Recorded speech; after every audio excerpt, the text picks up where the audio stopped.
Developing cultural competence results in an ability to understand, communicate with, and effectively interact with people across cultures. It is an open-ended process by which individuals and systems respond respectfully and effectively to people of all cultures, languages, classes, races, ethnic backgrounds, religions, and other diversity factors in a manner that recognizes, affirms, and values the worth of individuals, families, and communities. Cultural agility is the end result of achieving cultural knowledge, sensitivity, and awareness. Consider the following. Cultural competence is a set of congruent behaviors, attitudes and policies that come together as a system to work effectively to create the best outcomes for all in cross-cultural interactions. Cultural competence and agility requires that organizations have a defined set of values and principles, and demonstrate behaviors, attitudes, and policies that enable them to work effectively cross-culturally. Cultural competence is a developmental process that occurs over an extended period of time. Individuals and organizations can be at various levels of awareness, knowledge, and skills as they seek to develop cultural competence and cultural agility.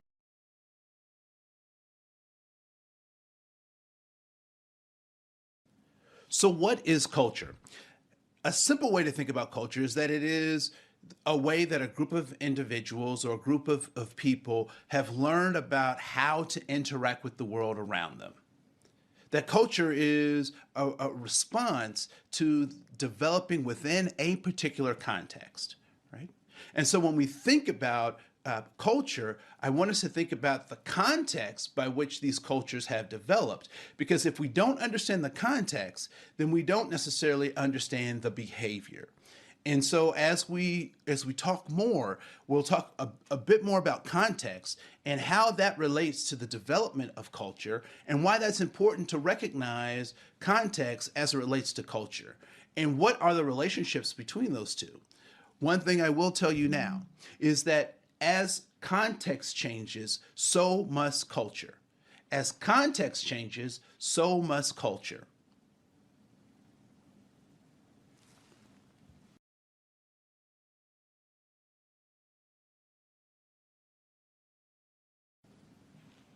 So when we think about cultural agility, what I really want us what I want to stick in our minds is that I will be in a number of different contexts, different situations, and so being able to be agile, to move between those in a way that is effective is important. That's the skill we're trying to build. So when we talk about cultural agility, we're talking about how do I effectively respond to the context, respond to the culture that I'm in a way that allows me to achieve goals, as well as build community, be clearly understood by others. But ultimately, how do I move within these contexts and these cultures so that I can be effective in everything that I do? So that is the primer for cultural agility.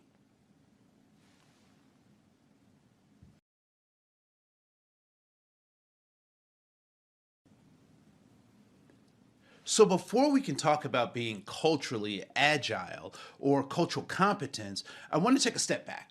And I'd like for us to think about how do we even define the concepts of diversity and inclusion, right? So diversity is the recognition and the honoring of our commonalities and our differences, right? So as much as we are alike, we are also very different from other people, be it our personality, how we communicate, what we like or dislike. Those are kind of the things that make us different.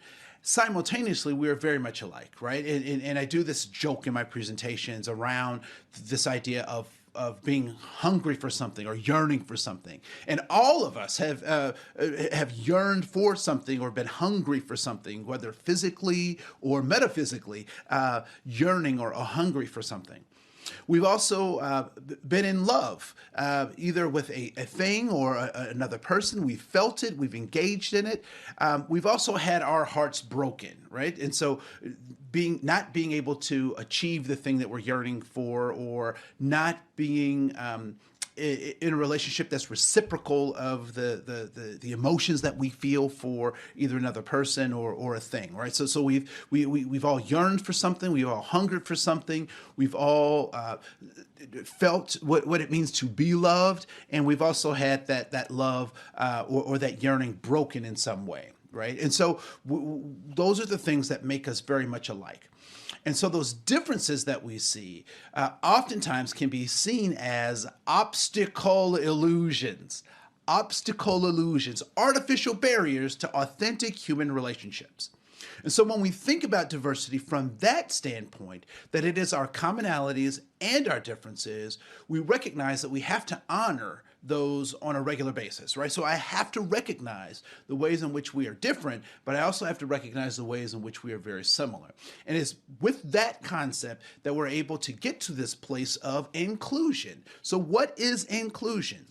Inclusion is simply the creating of an environment where our commonalities and our differences help elevate us to achieve organizational goals or to achieve our personal goals, right? And so inclusion is the setting of the environment where my commonalities and my differences are seen as opportunities, leverages to advance organizational goals collectively.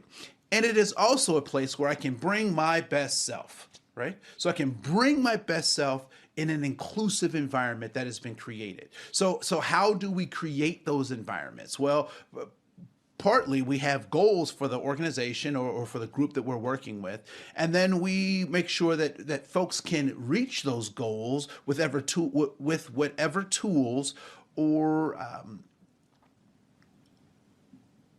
we make sure that people have the ability to help us reach those goals given their talents, their skills, and their abilities, right? So we take all of those diversity of gifts and we put them in an organizational structure that allows them to bring their best self to work. So when we talk about diversity, we're talking about our commonalities and our differences. And that means accounting for them, honoring them, acknowledging them. And inclusion is simply creating environments where people can bring their best self to work and their gifts, talents, and abilities can help the organization move in a particular direction.